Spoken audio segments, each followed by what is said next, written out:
মধ্য শাবানের রাত, এ রাতে আল্লাহ তাআলা মানুষকে সাধারণ ক্ষমা ঘোষণা করেন।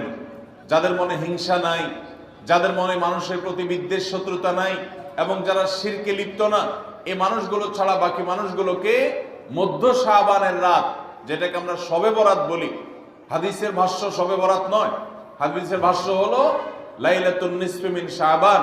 সেই রাতে আল্লাহ রাব্বুল আলামিন বান্দাকে সাধারণ ক্ষমা ঘোষণা করেন। এটা একটা ভিন্ন বিষয়, কিন্তু বছরের সবচেয়ে শ্রেষ্ঠ রাত হলো লাইলাতুল কদর, যেই রাতে আল্লাহ তাআলা বান্দার ভাগ্য ঠিক করেন। এই রাতে যে ভাগ্য আল্লাহ নির্ধারণ করে থাকেন, সেই নির্ধারণটা যেন আমাদের অনুকূলে হয়, সেই নির্ধারণটা যেন আমাদের জন্য কল্যাণকর হয়।